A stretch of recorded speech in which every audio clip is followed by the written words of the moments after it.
E olha, gente, o Congresso derrubou vetos do presidente Jair Bolsonaro às leis Paulo Gustavo e Aldir Blanc de incentivo à cultura. Ao todo, as leis direcionam 6 bilhões e 900 milhões de reais ao setor da cultura, um dos mais afetados pela pandemia. Artistas estiveram no Congresso Nacional para pressionar os parlamentares. O presidente Jair Bolsonaro vetou os dispositivos com o argumento que contrariavam o interesse público e que seriam inconstitucionais. Inclusive, eu não abri ainda a enquete no portal da Jovem Pan News hoje para você correr lá no site da PAN, votar, participar. Eu quero saber de você justamente sobre isso. Você concorda com o retorno da liberação de verbas de incentivo à cultura? Sim ou não? Vota lá, jovempan.com.br. Participe. No final do programa, eu trago aqui o resultado parcial.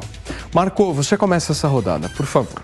Paulo, é impressionante. Quando você passa a analisar o ambiente institucional brasileiro, a gente precisa fazer um redesenho aqui de prerrogativas, competências, porque o que acontece? A presidência da República, ela recebe aí uma grande responsabilidade do ponto de vista fiscal. O presidente, utilizando essa responsabilidade, vetou as leis, né? Sob o entendimento dele, era inconstitucional e não era conveniente ou oportuno aprovar essas leis neste momento que vivemos. Então existe uma prerrogativa do poder de veto constitucional. E, claro, o parlamento tem a prerrogativa também de derrubar esse veto.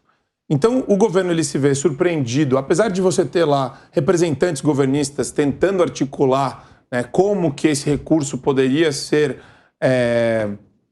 alocado diante da eminente perda que eles sofreriam, porque eles conseguem contar votos no Congresso, eles fazem isso, eles têm essa capacidade de fazer a contagem de votos e saber se eles vão ou não perder aquela pauta. Mas, por outro lado, você tem no ano passado o Supremo Tribunal Federal também com relação aos precatórios, né? Surpreendendo o governo federal com bilhões e bilhões de reais, a gente está falando de dezenas de bilhões de reais em precatórios, medida essa que não era prevista, não era não tinha. O governo não tinha capacidade de antever, de prever que ia ter que arcar com esse valor multibilionário.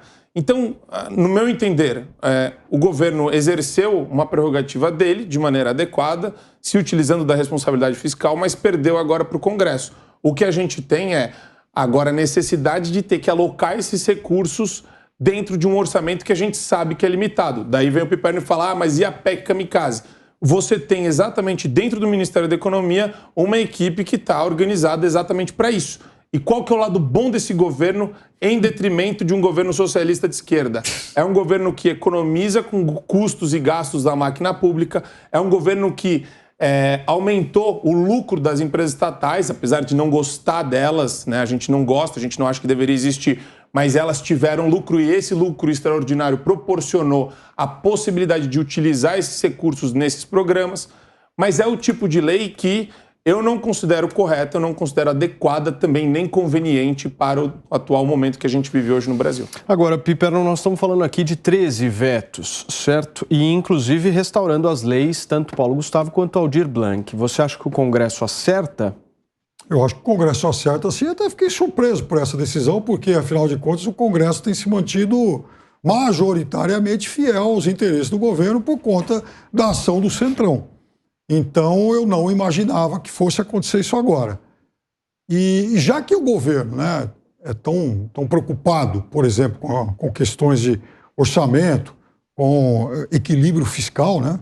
Aliás, hoje eu vi vários colunistas e muita gente, inclusive de fundos de investimento, chamando atenção para isso, mas exatamente pelo lado oposto, da falta de responsabilidade fiscal, inclusive o que isso gera enfim, nos problemas de confiança que a economia do Brasil projeta.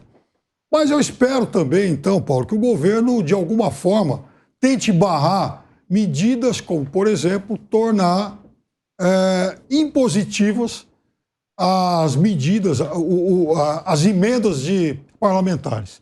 Então, há um projeto que está tramitando que tornaria, então, a execução das emendas parlamentares impositivas, né? Então, o governo passaria a ser obrigado a executar, a cumprir as emendas apontadas lá pelos parlamentares.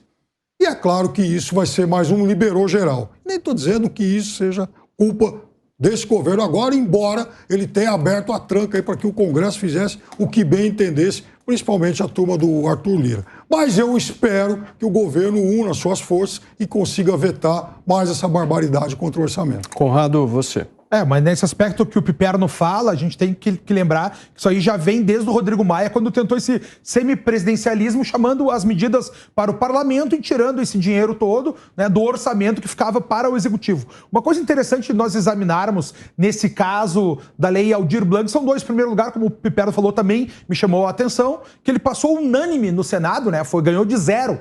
A passagem dessa lei. E a lei Aldir Blanc, aí que tá, em termos de temporais, o Marco foi muito feliz em dizer, o problema que a gente tinha antigamente quando chegou essa lei ao Congresso é que a gente tinha que escolher entre comer e ir ao teatro, né? Então comer tinha preferência. Agora, o próprio líder do governo tiveram discussões, negociações para que como é que essa lei vai passar e como é que ela pode ser executada. E nesse momento o que a gente tem são as transformações na própria lei Rouanet, na própria lei Aldir Blanc, que é uma lei muito boa, que é aquela que faz com que o dinheiro chegue direto naquele pequeno produtor cultural, no artista, no sanfoneiro de rua, né, no artista de rua. Então isso é muito importante, que aconteça de maneira real. E a própria lei Rouanet, que é essas que cuidam da lei Paulo Gustavo, ela já baixou o nível de cachê dos artistas, o nível de cachê dos empresários, o nível de cachê dos advogados. Então, de uma forma ou de outra, nós estamos entrando numa nova dinâmica dentro da cultura do Brasil, e isso é muito positivo. Eu fico feliz que a lei tenha passado, que o governo tenha dinheiro para investir agora, são 3 bilhões ao longo de 5 anos, e ao meu ver, que bom que a gente tem mais cultura para o país, chegando em quem realmente precisa e não só nos grandes figurões. Ô Consta, também existe um debate muito grande, inclusive de uma área mais liberal do governo, de uma certa rejeição ao financiamento público na área cultural, né? Como é que você enxerga isso? Porque normalmente quando o Estado se mete com isso, vira doutrinação ideológica, vira extensão do próprio governo e da SECOM, né? Vira máquina de propaganda. É curiosíssimo que a esquerda pipérnica não quer recursos para caminhoneiro que trabalha duro para burro, né? Para esses trabalhadores todos, mas quer recurso para a máfia do Dendê, para a patotinha da lei que concentra os recursos e que grita Lula lá, pedindo voto para Lula em palanque eleitoral antes da hora, inclusive cometendo crimes, né? Então é muito curioso isso, né? A Lei Rouanet tem ainda que mostrar transparência aí em 16 bilhões de reais ao longo dos últimos anos que foram destinados a esses produtores que são sempre os mesmos ali, né? Não chega no pequeno. Então, o governo vetou, o Bolsonaro vetou, o presidente vetou por falta de origem dos recursos, o que tornava o projeto inconstitucional em si, por não apontar a origem, ao contrário do que faz a PEC da bondade, que tem as origens dos recursos, que são origens extraordinárias e que, por isso mesmo, são recursos extraordinários também, não é algo que vira uma bola de neve, né? E o que essa máfia do Dendê, com aquelas imagens ridículas que nós vimos ali, de a turma beijando o Rodrigo Pacheco e companhia, essa turma quer isso, né? É concentrar e centralizar esses bilhões de reais que vão ser distribuídos para poder atender aqueles artistas decadentes que gritam Lula lá e fora Bolsonaro, Bolsonaro genocida. É disso que se trata. Então, é lamentável, foi uma moeda de troca usada com o Congresso, né, para aprovar, inclusive, essa PEC necessária nesse momento, e foi uma moeda de troca. Dão-se os anéis e ficam os dedos, né? Então, foi mais ou menos isso, mas não acho uma vitória, pelo menos melhorou em relação ao que vinha acontecendo nos anos do PT, então nem se fala, né? Mas eu não gosto, Paulo, quando o Estado vira o mecenas da cultura, o que nós temos é esse show de horrores que a gente vê aí fora. Eu vi que você discorda, Piperno. Claro, porque falando em show de horrores, é uma pouca vergonha, por exemplo, prefeitura de 8, 10 mil habitantes pagar cachê de R$1 milhão de reais aí para... mas ele quer pagar cachê da Anitta, porque, por exemplo, essa lei... Quer pagar a atriz global que passou, ela pelo menos, ela acaba auditando todas as despesas, você sabe para onde vai. Quem não cumprir a lei corre risco, inclusive, ter que pagar por isso, inclusive... Né, 16 bilhões para trás, Paulo, nunca foi investigado. Quando o prefeito aplica mal, ele faz malversação dos recursos públicos, a responsabilidade está no CPF dele. É dele a responsabilidade. Dele. O eleitorado dele, não é verdade isso. O eleitorado dele vai ter que se manifestar contra a má utilização dos recursos públicos. Agora, O grande problema aqui, nem e a mentalidade socialista é boa nisso, nem falam quanto gastaram. Poder central para investigação. Poder central da cultura brasileira. Da Paulinha e da Dani. A Paulinha e a Dani e você vai lá para a festa lá do sertanojo lá que recebeu R$1 milhão daquela cidade miserável de 8 mil habitantes. Isso é que você apoia. E esse é o tipo de ele não tá falando tipo isso de em momento algum, ele não falou isso. O que a gente é contra é um poder central dirimindo recursos no ambiente cultural brasileiro, e a gente só tem visto na nossa história durante os últimos 20 anos que pessoas que não precisam desse dinheiro são as que mais se utilizam dele. Esse é o grande ponto, de pegar os grandes artistas, os grandes figurões, que concentram todo. Grande parte desses recursos ficam só para 10% das agências artísticas. 10% tomam 90% do recurso, vocês entendem que é desproporcional? Agora, se isso chega lá no cantor de rua, no cara que faz um trabalho regionalista, que a gente precisa ter, porque é difícil para o artista no Brasil. Eu concordo com que tem que ter uma lei, por exemplo, como Aldir Blanc. Agora, que esse dinheiro chegue lá capilarizado no artista de rua, no iniciante, naquele que precisa, né, ter um fomento da sua arte, e não nos grandes nomes figurões que estão sempre pegando e botando no bolso. Deixa eu colocar uma discussão aqui que eu acho que cabe, já que nós estamos falando de cultura, porque hoje uma das grandes discussões a gente vê inúmeros artistas se manifestando politicamente. Agora, o ponto que eu quero trazer aqui para a discussão é: se o artista é pago com dinheiro público, independente como for esse pagamento, se for via prefeitura, se for via Lei Rouanet, se for Aldir Blanc, enfim, ele tem o direito de se manifestar politicamente? Claro que tem. Como é que vocês enxergam isso? Porque há uma diferença aí, né? Eu acho que ele tem o direito há uma diferença, claro que há uma diferença do dinheiro público para o dinheiro privado. Se eu sou contribuinte, eu quero fazer esse raciocínio aqui, se eu sou contribuinte e estou de alguma forma pagando os meus impostos e não concordo com um determinado artista fazer campanha num determinado show, num determinado evento para um determinado candidato, eu sou obrigado. É que tem um intermediário no meio, né? Teve o prefeito, sempre tem alguém que alocou aquela verba naquele lugar. Então, por exemplo, se você viu que a prefeitura financiou o show, por exemplo, aqui em São Paulo, o que aconteceu com a Daniela Mercury, né? Ela estava no comício do PT, no comício do Lula, lá na praça. Foi pago com dinheiro da prefeitura. Então, aí acabou... via emenda parlamentar. Acabou que parece que nem foi concluída a transação em virtude das denúncias que aconteceram. Trabalhou de graça. Ela acabou desistindo. Ludmilla, ela fez o L lá no meio do programa, do show dela também, acabou desistindo também do cachê. O meu ponto aqui que eu quero trazer para a discussão é dinheiro público. O meu ponto é dinheiro público. Seu ponto leva a muitas outras conclusões. Por exemplo, nós somos obrigados, por meio dos nossos impostos, a bancar o PCO, a bancar partido de extrema esquerda. Porque existe uma estatização da política no Brasil por meio do fundo eleitoral, horário gratuito e blá, blá, blá. Então tá tudo errado, é exatamente até isso. O PL do presidente. Mas o liberal é contra o Estado financiar essas coisas, porque é um modelo de o vencedor leva tudo, você é obrigado a pagar, em vez de você ter o livre mercado, onde o indivíduo decide o destino do seu recurso. Então, veja, o TSE, que não deveria sequer existir, não existe em país sério, o TSE contratou uma atriz global que faz festa de aniversário em homenagem ao Lula. Todos eles, né? Os comentaristas. Isso para falar da urna. Isso para falar bem da urna, né? E aí a gente fica mais desconfiado com toda a razão. A turminha do Supremo Tribunal Federal que não se presta aí no Senado, convidado pelos senadores a prestar esclarecimento sobre ativismo judicial, vai para um evento em Nova York da LIDE, do João Dória, né? Para falar mal do Brasil. Do novo governo. Do novo governo. Oi? Sim. Novo governo, eles sabem de alguma coisa que a gente não sabe aí? Fica até a dúvida, né?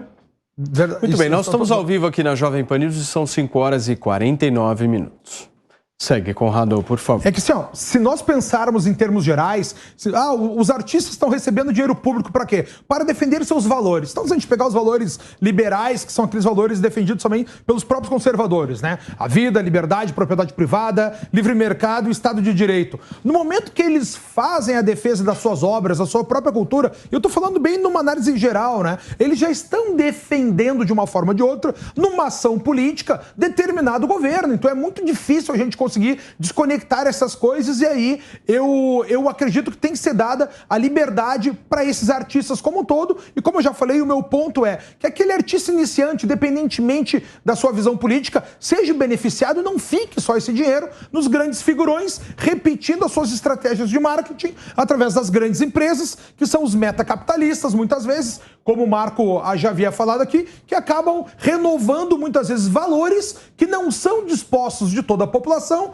mas sim de uma elite que se autovincula como os esclarecidos e que vão dizer, os ungidos pelo saber, que vão levar, né, a sociedade adiante. Mas, o Conrado, o meu ponto aqui em relação à questão do dinheiro público, o Constantino, acho que ele fez um bom contraponto dizendo o seguinte: olha, a gente é obrigado a uma série de questões, né, Consta? Aí você elencou uma série de coisas justamente falando, olha, as pessoas são obrigadas mesmo a fazer algumas coisas que não querem, mas numa empresa privada, se uma empresa privada vai lá, contrata um determinado show e o artista vai lá e faz uma manifestação, eu acho que está dentro do sistema democrático. O ponto é, se nós temos um prefeito, um secretário de Estado ou alguma autoridade pública que usufrui de alguma forma da verba pública e do orçamento público para contratar um artista que pense ideologicamente com o seu candidato que vai disputar o pleito deste ano, isso não é um problema?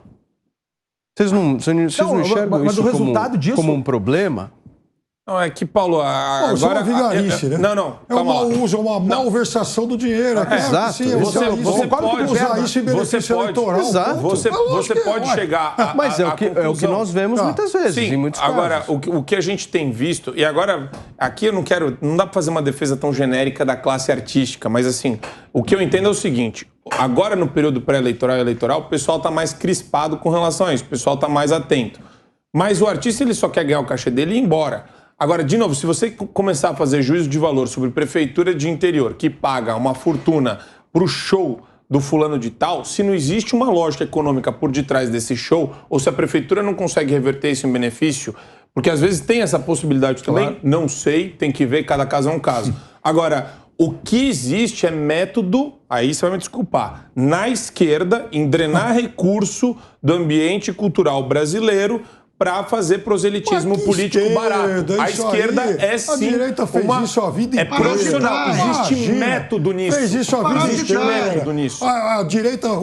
Nós estamos ao vivo aqui na Jovem Pan News, são 5 horas e 52 minutos. Vou pedir um tweet para cada um de vocês. Vamos lá. Os milicos criminosos, golpistas, criaram até a Embrafilme. Isso, a direita fez isso a roda do Brasil a vida toda. Vou falar um negócio para você. Paulo Maluf, inclusive, aí eu não estou fazendo uma crítica aos artistas, cansou de promover festivais, e belíssimos festivais, inclusive. Era um homem de direita. E é claro que ele gostava de ter a divulgação disso, até para usufruir politicamente disso. Fala, Constantino. Olha só, a esquerda tem interesse nisso por dois motivos. Um é o carreirismo, é o oportunismo, é meter a mão em dinheiro e pronto, é grana. E o segundo é a questão da doutrinação ideológica. Eles querem usar o Estado como mecenas para divulgar o lixo que eles pregam, para atacar tudo aquilo que é bom, belo e verdadeiro, tudo aquilo que é atemporal, tudo aquilo que é clássico, que resistiu ao teste do tempo. Olha a grande arte produzida pelos ícones esquerdistas. Tá tudo aí, efêmero, lixo, Conrado, porcaria, subversão moral. O Chico Buarque com a lixaiada. Por favor, pra gente fechar.